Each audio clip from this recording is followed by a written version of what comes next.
Hello दोस्तों, नमस्कार। तो स्वागत है आपका एक और वीडियो में। मैं निवेदिता आपका स्वागत करती हूं अपने चैनल पर। हम प्रागैतिहासिक काल से भारतीय चित्रकला का इतिहास पढ़ रहे हैं।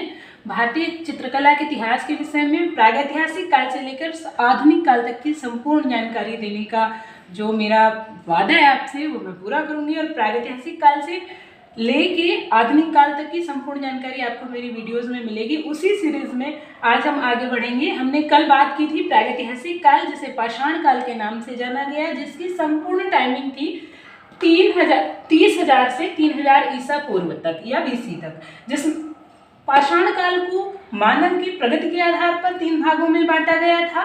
पूरा पाषाण काल, मेगालिथिक एज, जिसको 30,000 से 25,000 बीसी तक रखा गया। मध्य पाषाण काल या मेसोलिथिक एज 25,000 से 10,000 बीसी तक इसका समय था। फिर नव पाषाण काल, नियोलिथिक एज, 10,000 से 3,000 बीसी तक इसका समय निर्धारित किया गया था। जो बहुत सारे पुरातत्व शास्त्री थे या पुरातत्व विद्वता थे जिन्होंने इसकी खोज की थी, उन्होंने इनके साक्ष्यों की खोज करने वालों ने इसका समय इस तरीके से बांटा था। तो हमने पूरा पाषाण काल में कल देखा था, एक बार दोहराते हुए चलते हैं कि आग की खोज मनुष्य ने की थी। अनगढ़ औजारों का प्रयोग करता था जो उसे डायरेक्टली प्रकृति से प्राप्त हो जाते थे। तीसरा और सबसे महत्वपूर्ण बिंदु ये था कि वह पूर्णतः प्रकृति पर निर्भर था। पूर्णतः प्रकृति पर निर्भर मानव के रूप में हम इसे देखते हैं। और इसमें अगर हम एक डेट की बात करें या इसके साक्ष्यों की खोज की बात करें तो दक्षिण भारत के एक स्थान में जो मद्रास का पल्लावरम नामक स्थान था, वहाँ से क्लीवर एक खोजा गया था और इसे खोजा था 13 मई 1863 ईस्वी में रॉबर्ट ब्रिस्फुट महोदय ने। जी, तो पूरा पाषाण काल के विषय में हमने इतनी जानकारी ले ली थी। आज हम जिस बिंदु को पढ़ेंगे वो है मध्य पाषाण काल। तो आइए अब मध्य पाषाण काल को शुरू करते हैं। मध्य पाषाण काल, जिसमें मानव थोड़ा ज्यादा हम कह सकते हैं कि विवेकवान होने लग गया या थोड़ा सजग हो गया अपने लिए, या उसने क्या किया कि पशुओं को पालना शुरू किया। मध्य पाषाण काल की सबसे बड़ी विशेषता पशुपालन है। उसने पशुपालन शुरू किया। मध्य पाषाण काल को संक्रमण काल भी कहा जाता है। पूरा पाषाण काल और नव पाषाण काल का संक्रमण काल जो है मध्य पाषाण काल को कहा जाता है। मध्य पाषाण काल में मानव ने पशुपालन किया। पशुपालन में भी जब हम बात कर रहे हैं तो उसने क्या किया, सबसे पहले मानव ने मध्य पाषाण काल में जो पशु पाला वो कुत्ता था। अब एक बात और बताते चलूँ आप लोगों को कि पशुपालन में उसने कोई नेचुरली या स्पेशली पशु को नहीं पाला था। हुआ क्या कि मान लो उसने कोई मांस या कोई भी ऐसा भोज्य पदार्थ खाया और उसके कुछ टुकड़े उसने डाल दिए। कुत्ता आया और उसके साथ उसने भी उसको खाया और उसके साथ रहने लगा और शिकार करने में मानव की मदद करने लगा। तो जब शिकार करने में मानव की मदद करने लगा तो मानव को भी लगा कि हाँ, यह मेरा सहयोगी पशु है, और इसीलिए उसने सबसे पहले कुत्ते को पालतू पशु बनाया या कुत्ते को पाला। तो आइए हम मध्य पाषाण काल के बारे में देखते हैं।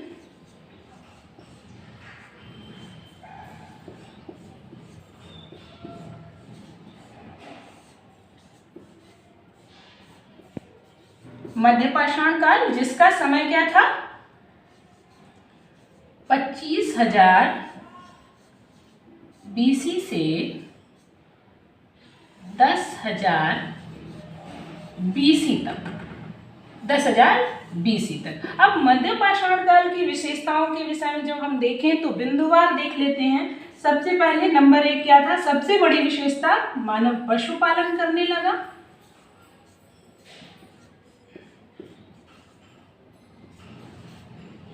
पशुपालन करने लगा। दूसरा,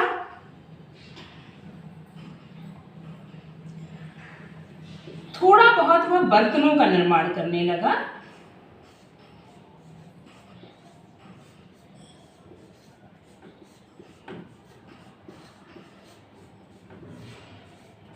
तो अब हम इसके कुछ साक्ष्य जो यहाँ से मिले हैं उनके विषय में जब बात करें तो सबसे प्राचीनतम पशुपालन के साक्ष्य जो हैं, प्राचीनतम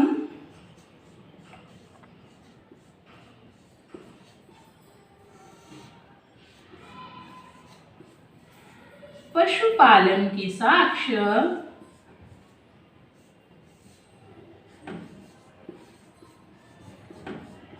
साक्ष्य जहां से हमें मिले हैं वो है आदमगढ़, मध्य प्रदेश। आदमगढ़ जो कि मध्य प्रदेश में पड़ता है।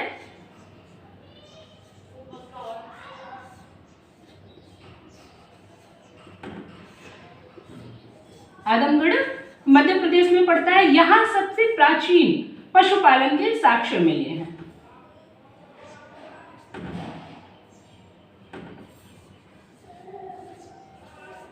आदमगढ़ मध्य प्रदेश से, और दूसरा बाघौरा या बाघौर, बाघौर राजस्थान से। राजस्थान में पड़ने वाला स्थान बाघौर। सबसे प्राचीनतम पशुपालन के साक्ष्य जहां से मिले वो बाघौर राजस्थान, लगभग 5000 BC।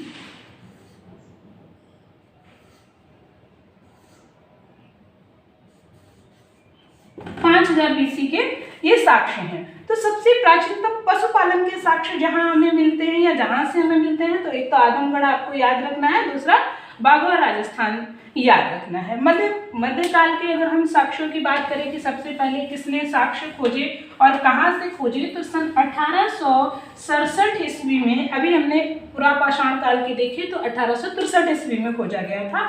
फिर सन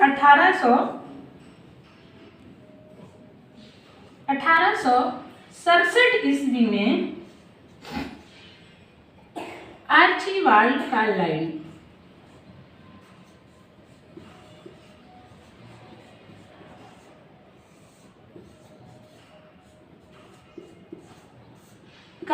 ने मध्य पाषाण काल की सबसे बड़ी विशेषता लघु पाषाणोपकरण,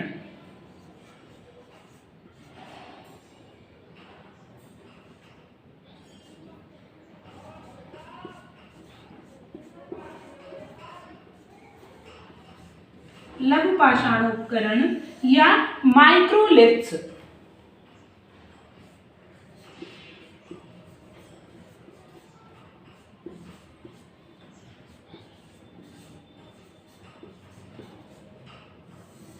माइक्रोलिथ्स की खोज की थी। और कहां से की थी, तो विंध्य क्षेत्र से की थी। विंध्य क्षेत्र से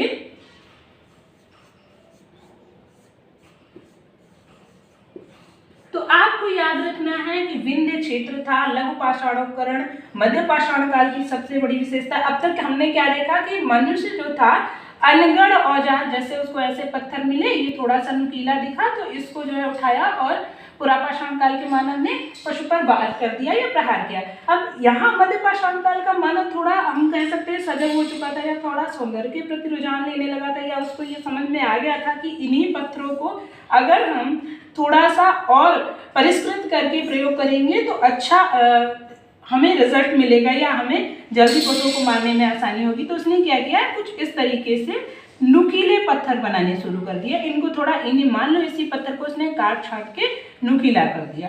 तो पत्थर के ही प्रस्तर के ही छोटे छोटे औजार जिन्हें माइक्रोलिथ्स कहा गया या लघु पाषाणोपकरण कहा गया, इनका प्रयोग मानव ने करना शुरू कर दिया था मध्य पाषाण काल में। अगर हम बात करें मानव के साथ कुत्ते के दफनाए जाने के अवशेष कहाँ से प्राप्त हुए हैं, तो हम देखते हैं कि मानव के अस्थिपंजर या नरकंकाल,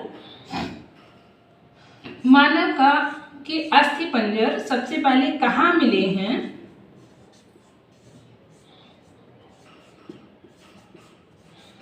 और मानव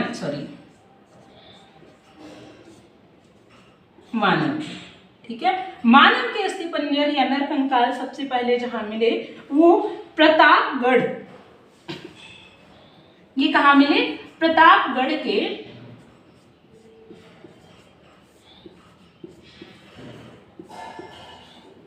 के सरायनहर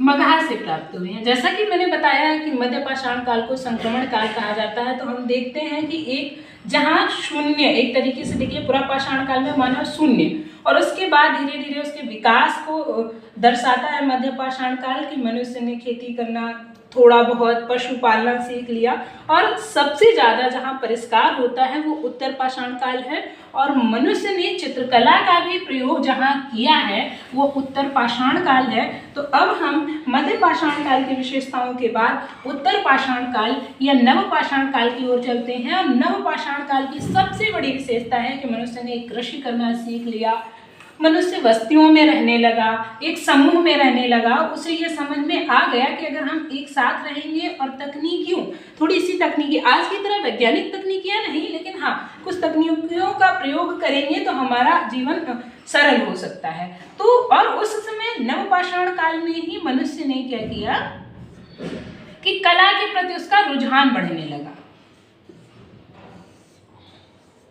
नवपाषाण काल में, नवपाषाण काल या नियोलिथिक एज,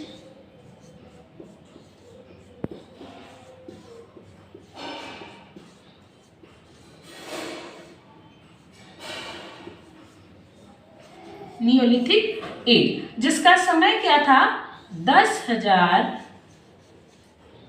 BC से 3,000 BC। नियोलिथिक एज जिसका समय 10,000 BC से 3,000 BC तक था, और इसी समय में आपको सारे चित्र मिलते हैं। जितनी भारतीय चित्रकला के जहाँ सबसे प्राचीनतम हम साक्ष्य कहें तो नवपाषाण काल से मिलते हैं। मिर्जापुर हुआ। अगर हम प्रदेशों की बात करें तो उत्तर प्रदेश,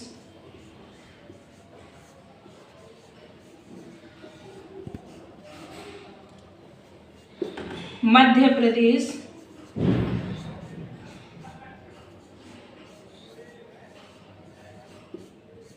राजस्थान,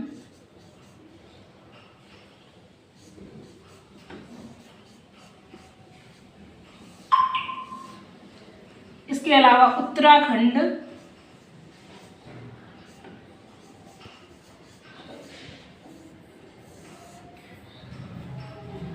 बिहार,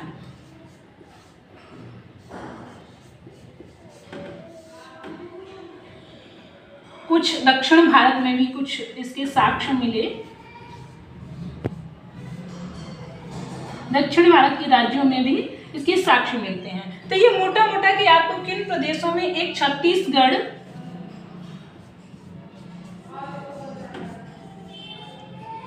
मोटा मोटा आप देखेंगे कि इन राज्यों में हमको विभिन्न स्थानों पर, ज्यादातर पहाड़ी इलाकों में या नदियों की तराई में या नदियों के किनारे हमको कुछ गुफाएं मिली या शिलाखंड मिले जिन पर हमें चित्रों के साक्ष्य मिलते हैं। तो आज के लिए हम इतना ही रखते हैं। कल हम आप लोगों के साथ या अगली वीडियो में आप लोगों के साथ ये शेयर करेंगे कि किन गुफाओं में हमें मानव के द्वारा बनाए गए चित्रों के साक्ष्य मिले हैं, कि उन शिला चित्रों पर हमें रिसर्च की गई है, हमारे विद्वानों ने खोज की है। और एक चीज़ और आपको इस वीडियो में बताऊं मैं कि भारतीय चित्रों का या हमारे प्रागैतिहासिक काल से लेकर जितनी भी खोज हुई उनमें ज़्यादातर अंग्रेजों ने ही भारतीय संस्कृति की खोज की, या भारतीय प्रागैतिहासिक काल की या प्राचीन सभ्यताओं की खोज जो है ज़्यादातर अंग्रेजों ने की है। कल उनके नाम भी अगली वीडियो में आपको बताऊंगी।